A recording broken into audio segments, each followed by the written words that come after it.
All right. I'm Maureen Pesavento, and when I went to college, I took a.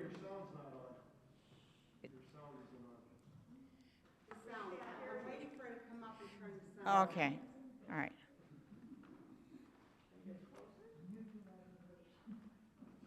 Should probably be just a second before she comes in.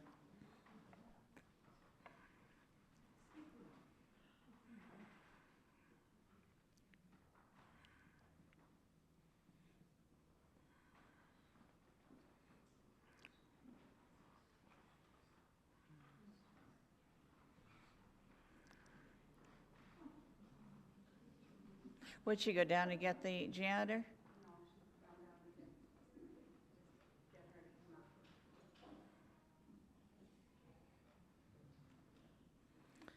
I guess we're spoiled that our husbands do everything at home, that we don't know how to do it.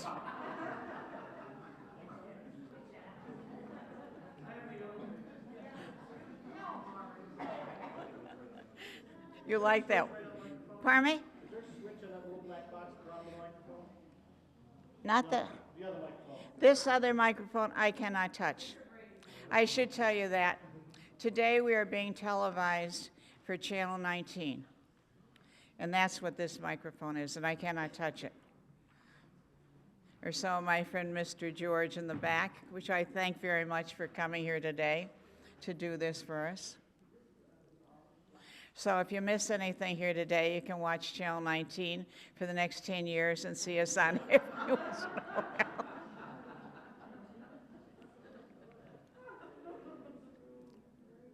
Okay, I guess you can hear me if I start, can you? Okay. Like I did for my children? All right. Oh, here he is now. A wonderful man we couldn't do without.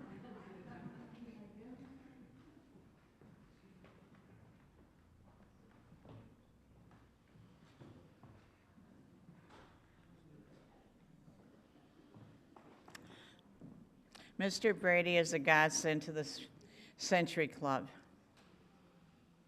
If it wasn't for employees like him and our new secretary now down there, you know, a place like this wouldn't run.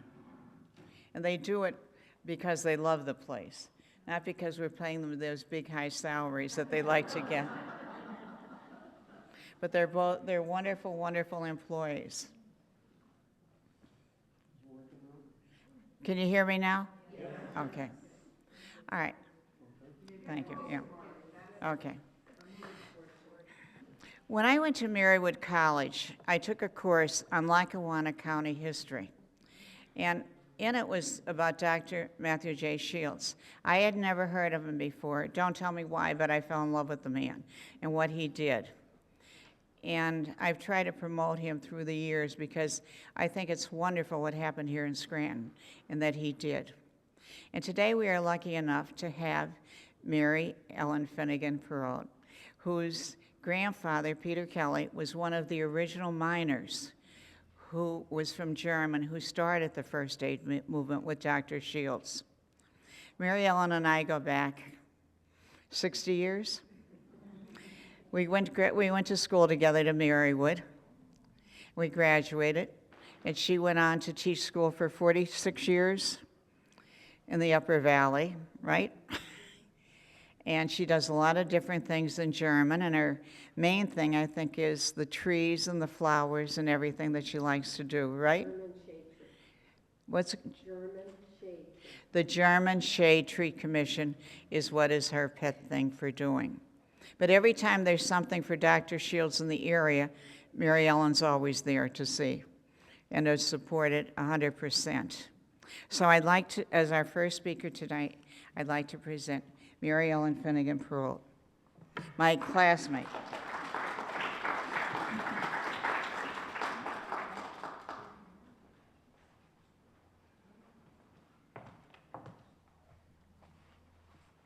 Well, good afternoon. I'm very happy to be here at the Century Club, and I'm very happy to be able to speak about my grandfather because he was a very special person in my life. He was born in 1860 in Ireland, and the Irish famine ended officially 1862. So he was born in a very, very trying time for that country. And I remember he never spoke about Ireland. He had a very bitter feeling about Ireland. And I think it was because of his childhood. But I got this secondhand from my mother, anything that he said. But his father died. There were 6 children. His mother then died. And there was no money to bury his mother. And the church had to bury her. And he was only 12 years old. He left home. He went to England. And one job that you could get at 12 years old was in the coal mines. And he went to Wigan, England, and worked there. And when he was there, he met an English Welsh girl named Catherine Clark. And he wanted to marry her, and so he said, I'm going to go to America, and I'm going to send for you, and I will bring you over. So he did. He went to America. He arrived in the United States, according to the papers we have, in 1884, I believe it was. Excuse me. And we have one letter that he wrote to her, and it was in November of 1890. And he said in the letter, I'm very anxious to have you come. I have bought a house. How he bought a house, I can't believe, with $1 a day pay that they got. But he bought a house, and he said, please come as soon as possible. And make sure that you come on the weekend, because I don't want to miss work. And as soon as she arrived, we have the papers, they were married at Castle Garden. Now, I don't know if any of you have ever heard of Castle Garden. Castle Garden was before Ellis Island, and it was the place where the immigrants came in. And he had all set up for them to go to a church and get married, and then they went right to German. She arrived in February 1891.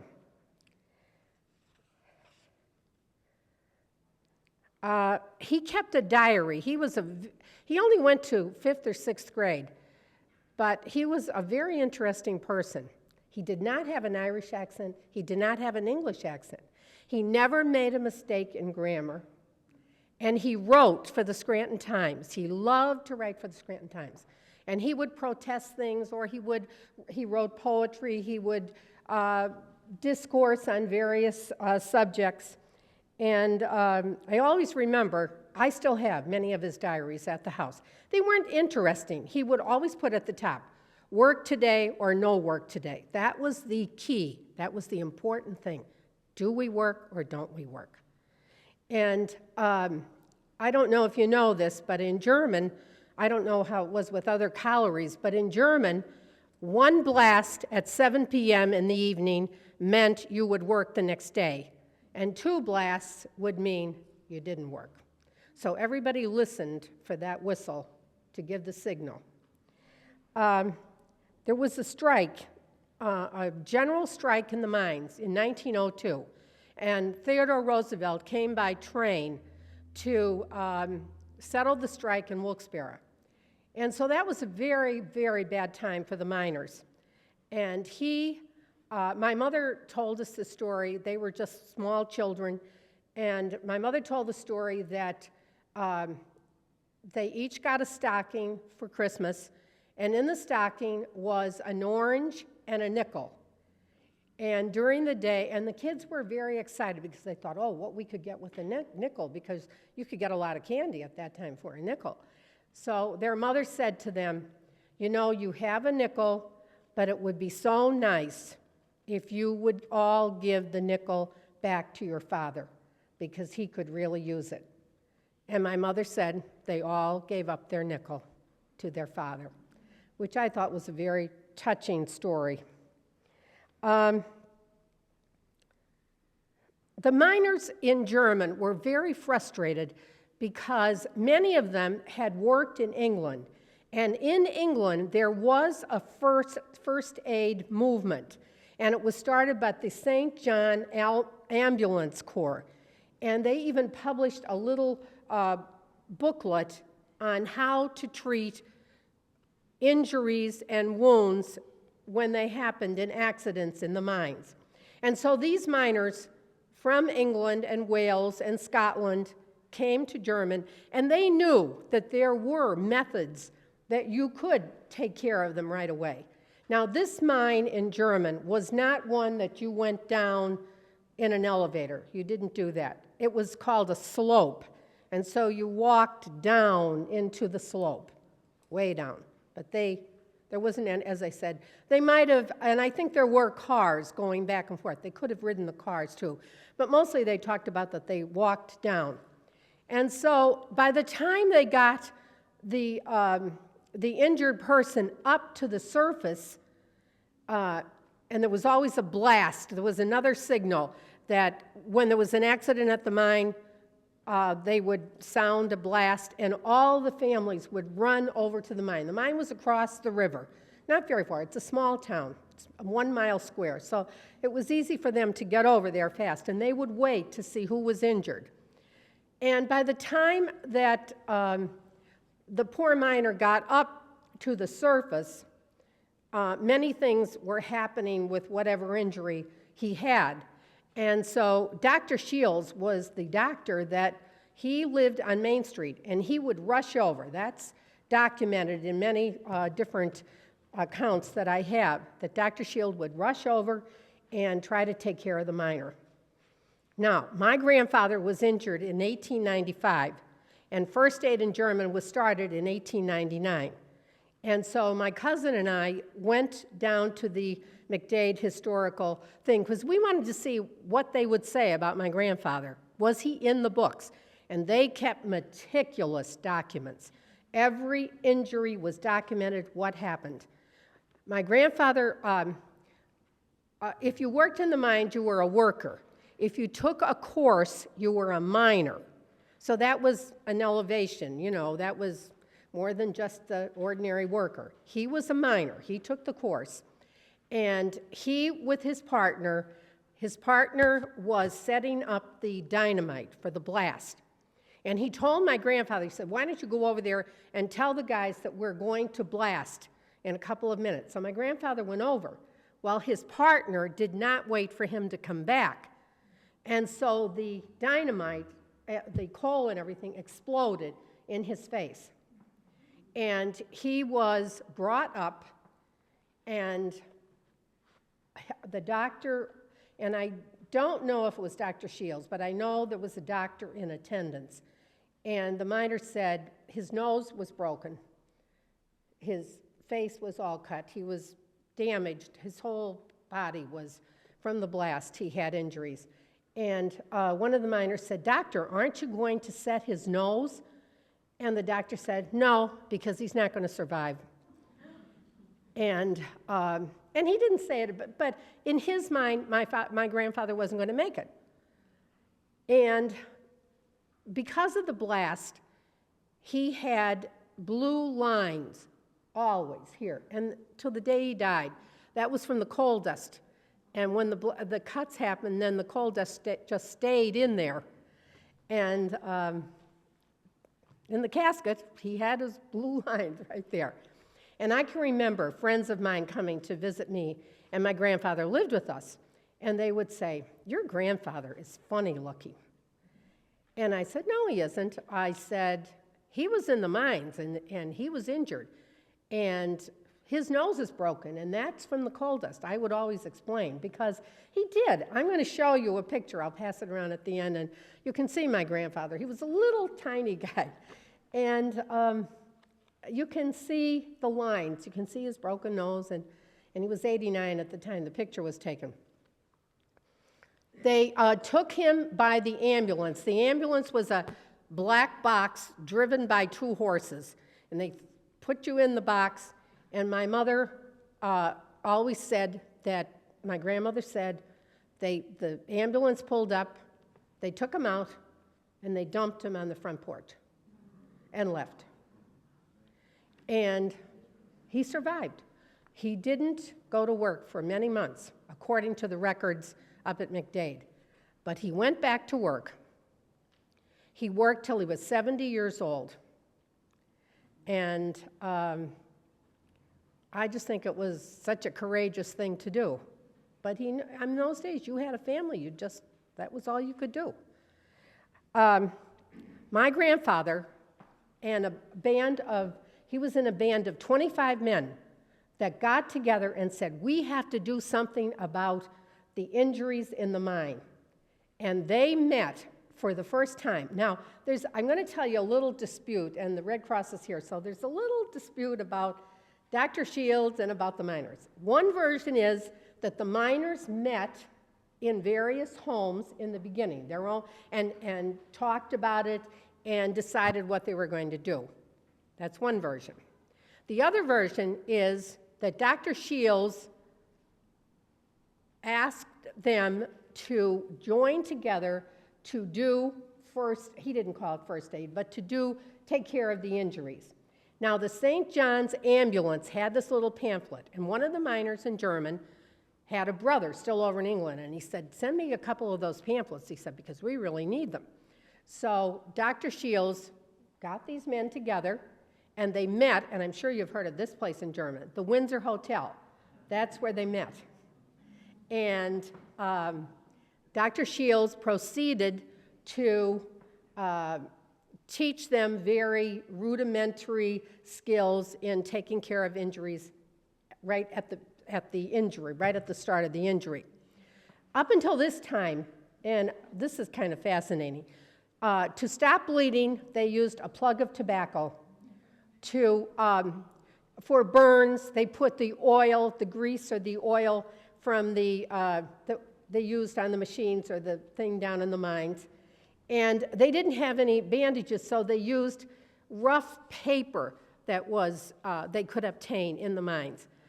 And so you can imagine how terribly hurtful this was to the miners. But Dr. Shields organized them. They paid 25 cents a month, and every payday they each gave an extra nickel for the dues. And Dr. Shields, I know there's one story in I have an article from the Miners' Journal. I can't think of it. United Mine Workers Journal. And it said that one man who was in the 25 people, he set a guy's leg down in the mines. And Dr. Shields, when Dr. Shields saw it, he said, patted him on the back, and he said, you did a good job.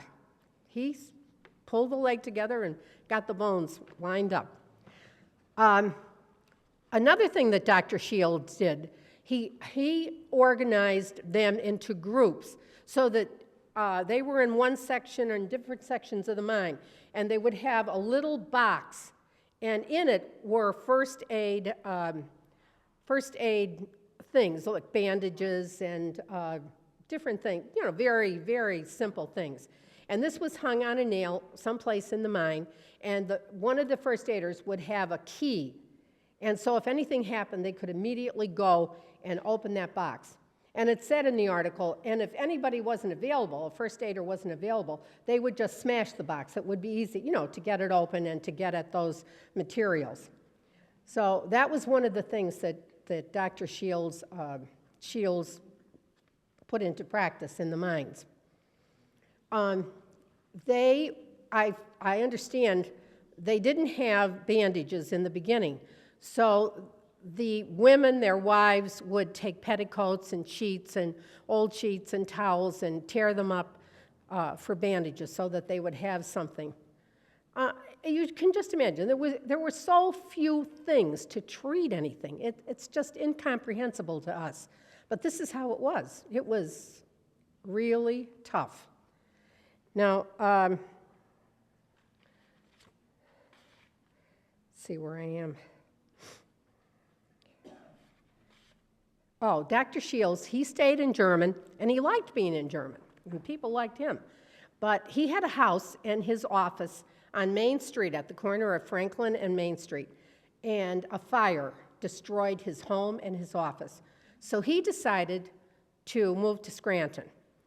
And when he was in Scranton, then he helped several of the collieries to set up first aid in Scranton. And then eventually, the Red Cross heard about him. And then it's history. He was the one who had the Red Cross take over first aid, and so first aid became part of the whole Red Cross organization. My grandfather lived to be 95 years old, and he was deaf and he was blind. But I can remember the last time I saw him. I was away at school, and I came to see him, and he was down at my aunt's, and I said to him, I had to really holler, I said, "It's Mary, Gramp," and he said hello to me, and I took his hand, and he squeezed my hand, and that was the last time I ever saw him. But he had his faculties until he was 95 years old. I want to just read for you. This is the Red Cross Courier magazine, and I don't know if this is still in existence, but this, in 1950, we had a banquet in German to celebrate the 50th anniversary. It was started in 1899, but the banquet was held in January 1950. And the Red Cross sent a reporter to interview. There were 3 miners left. My grandfather was one of them. 3 of the original first aiders. And he came to our house, because at that time my grandfather was living with us, and he came to the house and interviewed my grandfather. And I stayed in the room the whole time because I was so impressed that this man came from Washington to interview my grandfather.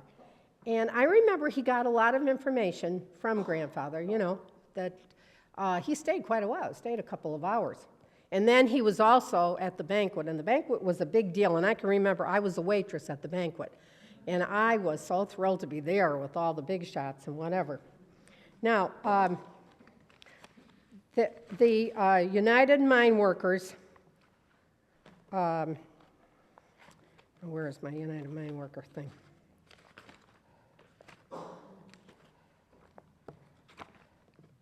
I wanted to just read what they said about my grandfather. Oh, one other thing. I don't know if you've ever heard of John Mitchell. Well, John Mitchell sat at our dining room table talking to my grandfather. And my mother was so proud of that. She said, "Can you imagine John Mitchell?" And he consulted my grandfather. My grandfather must have been pretty active in the Union or whatever. But now I can't find it. Oh, Lord. You'll find it later, Mary. Yeah. I just wanted to say what they had said about him. But here's a picture of my grandfather when he was in England. He was just a young man. And this is from a newspaper article that was in the Carbondale News in 1999 when we had our big 100th anniversary. And this is my grandfather when he was 89 years old. And I'll pass it around. You can see his broken nose.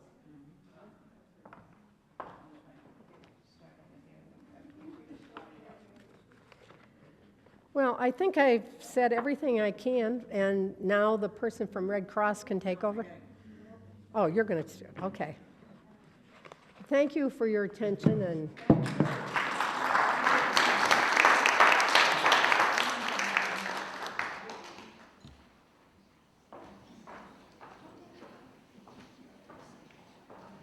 Thank you very much, Mary.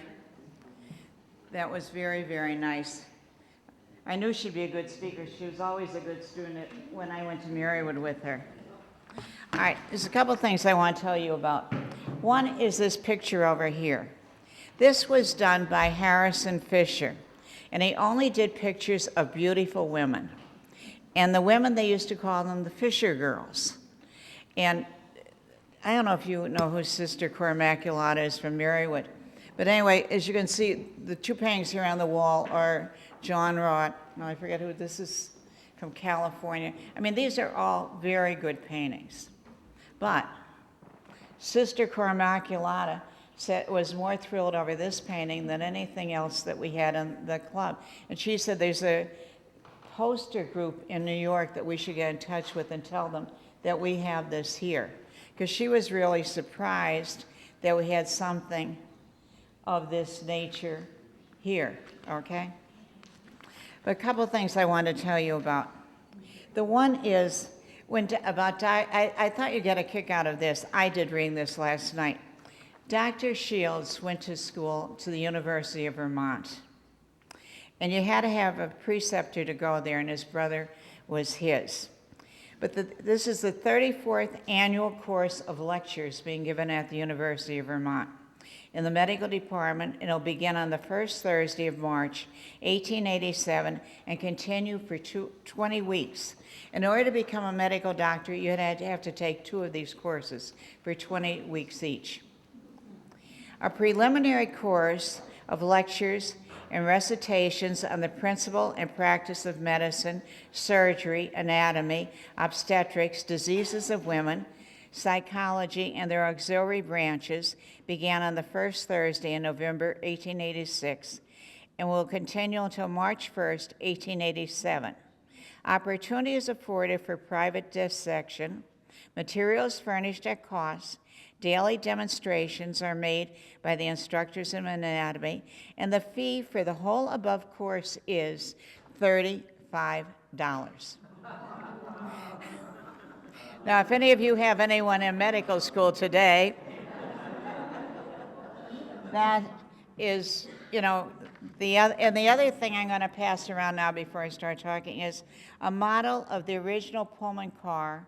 The model is on display on the Red Cross Record Supply in Lorton, Virginia. And this is what Dr. Shields took around the United States. And I just thought it was interesting, because I'll tell you more about this, but to get an idea of how they traveled.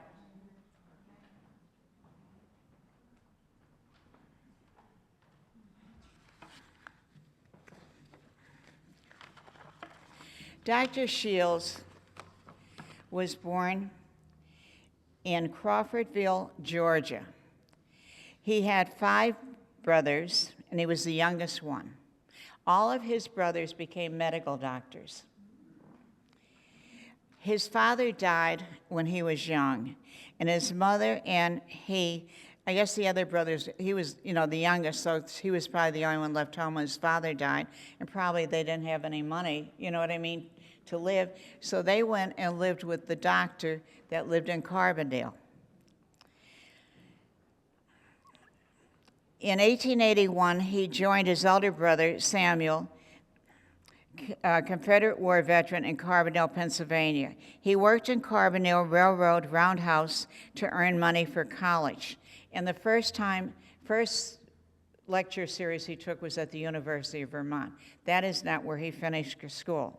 Then he graduated from Bellevue Medical Hospital in 1888, so he went from Vermont to New York. He worked at the emergency hospital in Carbondale from 1888 to 1889. He set up a practice in German in 1889. He became distressed about the lack of emergency medical attention for miners at the mine, and he felt the horse and buggy ride to obtain medical attention was harmful. Also distressed about the exception of the term unavoidable accidents. He also distressed about in October of 1899, an organized group of Cornish miners from England who had some training with the St. John's Ambulance Corps, calling the group the First Aid Society, met weekly, donated nickel for bandages, held classes, then later others joined the group. In 1901, he wrote the first aid pamphlet for miners. But Dr. Shields went to the head of the mines and asked for something. What do you think was the first thing that he asked the mine to supply to these people? Anybody in the room have a guess? A telephone. That was the first thing that he asked for, was a telephone. And the reason he asked for a telephone was, with this Black Mariah, like Mary Ellen had talked about, it really bothered him that all the people, they'd hear the bell ring, and everybody would run to the mine. Is it my husband? Is it my brother? Is it my lover? And all the people would get all excited around there. So at the telephone, they just call and say, please bring the Black Mariah. Nobody had to know it. So it avoided all that confusion. And that was something that really bothered him. Okay. Because of Dr. Shields' work, Pennsylvania passed laws in 1901 and 1904 mandating first aid supplies and first aid training in the coal fields.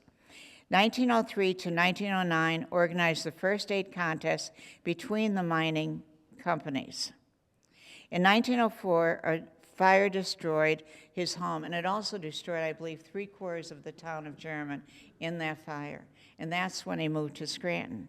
And where is his home at that time? If you went out the back door of here, over to Pine Street, and there's a sign over there, emergency room parking for a medical doctor from Mercy Hospital, that's where his home was. And I believe, am I right, Louis, his office was on the first floor and they lived above it? Is that correct? I think it was 717 Pine. Okay. Louis is a very good friend of George Rose, who is Dr. Shields' grandson. I was hoping he could come here today. I called him, but he had a doctor's appointment. And then I called his other granddaughter, and I nearly died. She died at Christmas time, and I didn't know that. And I had invited both of them to come here for the program today. In 1908, he asked the Secretary of War, Luke Wright, to send medical officers to judge contests.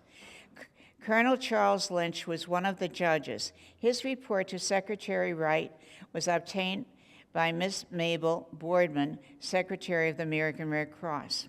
In 1909, Dr. Shields was asked by Mrs. Boardman to formulate a program integrating first aid into the Red Cross. In 1910, after acceptance by the Red Cross of his proposal, he was asked and accepted a position with them to oversee the program. But what happened?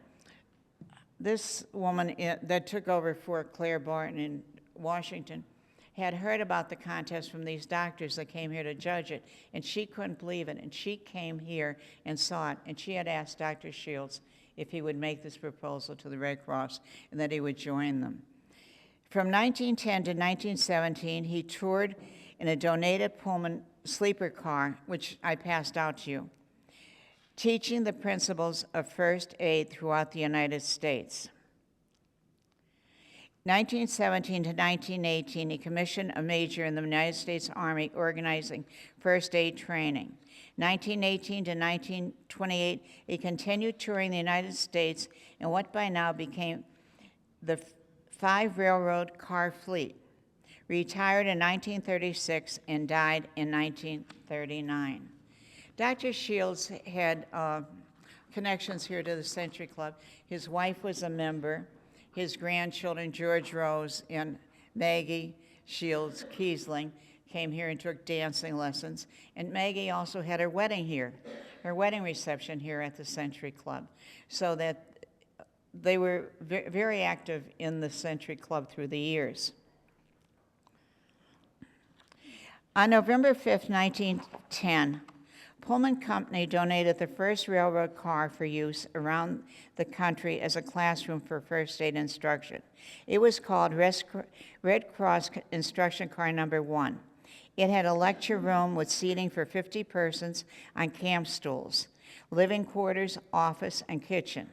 A traveling program was established to instruct coal miners and railroaders. In 1911, they traveled 25,000 miles, delivering instructions to over 15,000 men. The cars traveled to every state in the continental United States but Nevada. But who lived in Nevada in 1911? Red Cross purchased a second railroad car from Pullman Company. In 1913, Pullman donated another railroad car to the Red Cross. The three cars traveled about the country, hitching rides on various railroad lines. The railroad car was called the most important railroad car in America. It enlightened the American public to what the Red Cross was, and the Red Cross grew from 107 chapters in 1914 to 3,864 chapters in 1918. Can you imagine the PR program that they did? I mean, with this car, they'd come to a railroad, say wherever it was that they could put this car aside, and then the people from the community would come in and they teach them first aid to their different industries. And I guess the telephone, the electric, the gas, the water companies were were the original ones that they did, but then they did more of them. And this is how the Red Cross grew so fast, was over Dr. Shields and these traveling cars. Which, I mean, can you imagine a PR program like that? You're going right into the town, giving the people this good stuff.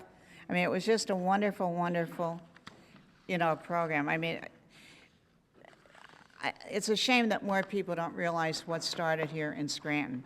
And I'm throwing out something to the Red Cross people that are here today. One thing that bothers me is you know how they have these signs out there for the Pennsylvania?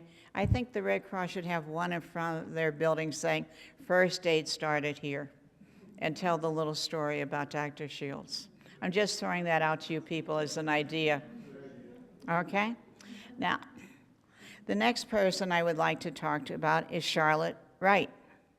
Mrs. Charlotte Wright is the Director of Public Affairs at the American Red Cross of Lackawanna County. Her previous experience includes work at a multicultural refugees treatment center in London, helping displaced individuals and families cope with trauma. She holds a Master's of Science degree in Refugee Studies from Oxford University, England, and came to the United States 4 years ago with her husband, Russell, a retired Air Force senior master sergeant. We're very lucky now she's a resident of northeastern Pennsylvania. So I now call on Charlotte to come up here and speak.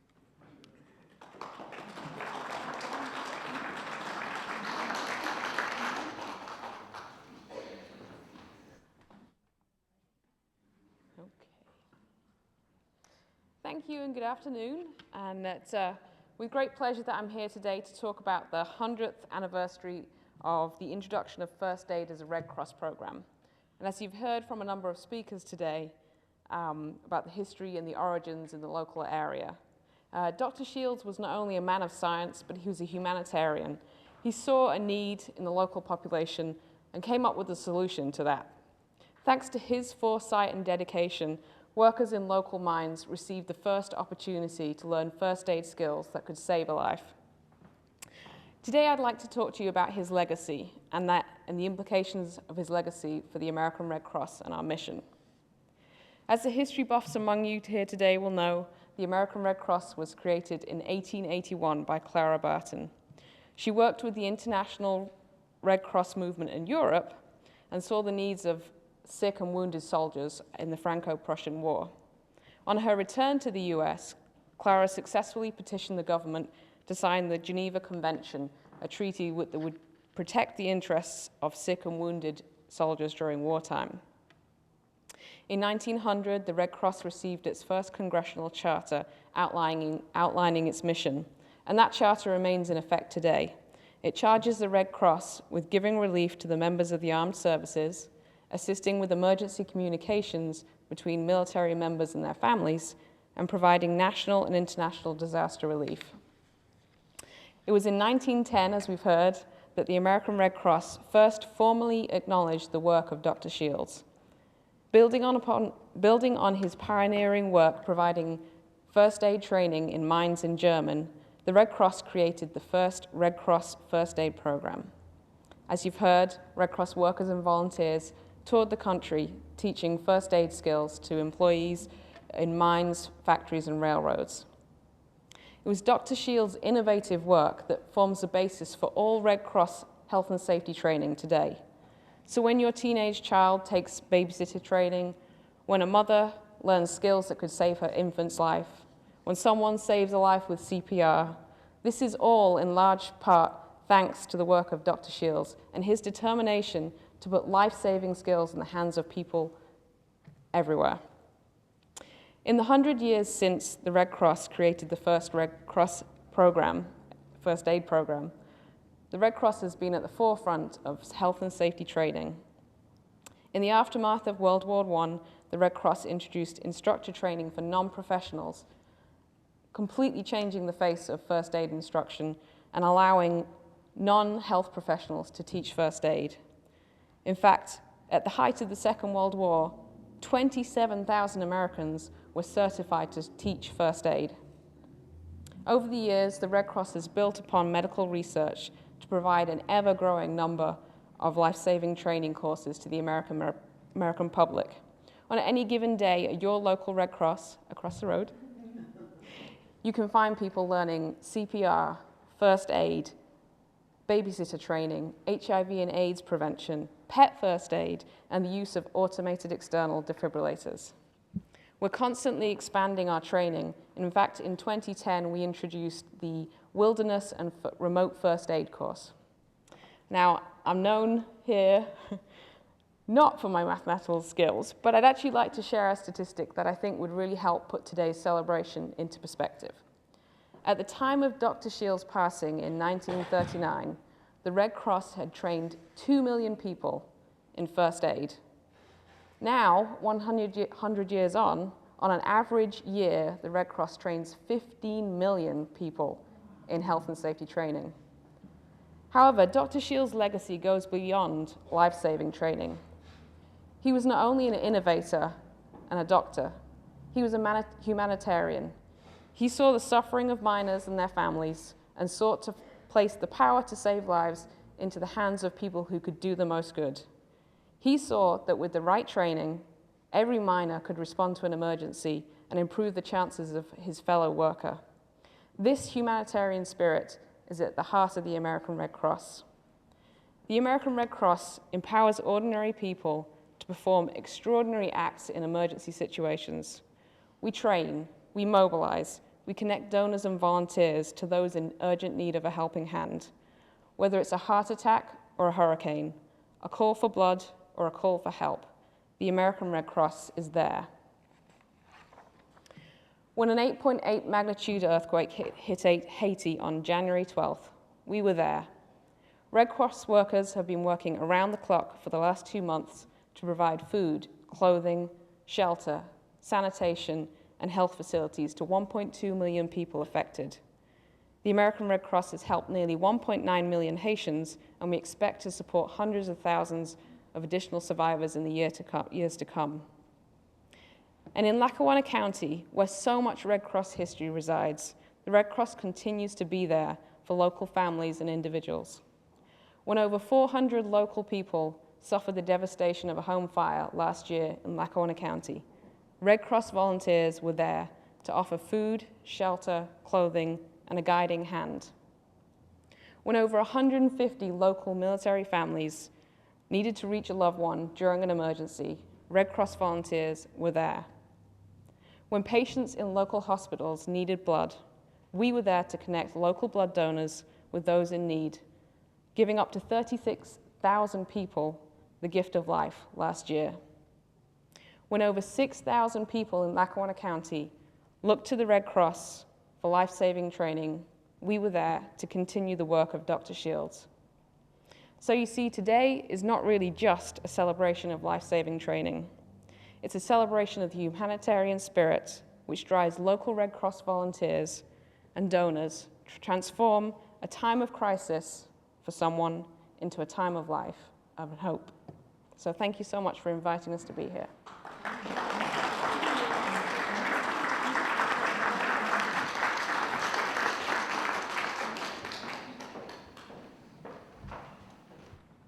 Thank you very much, Charlotte and Mary Ellen, for your speeches today. They were very good and very enlightening. Now I'd like to invite all of you up for a tea in the main lounge. And thank you all very much for coming.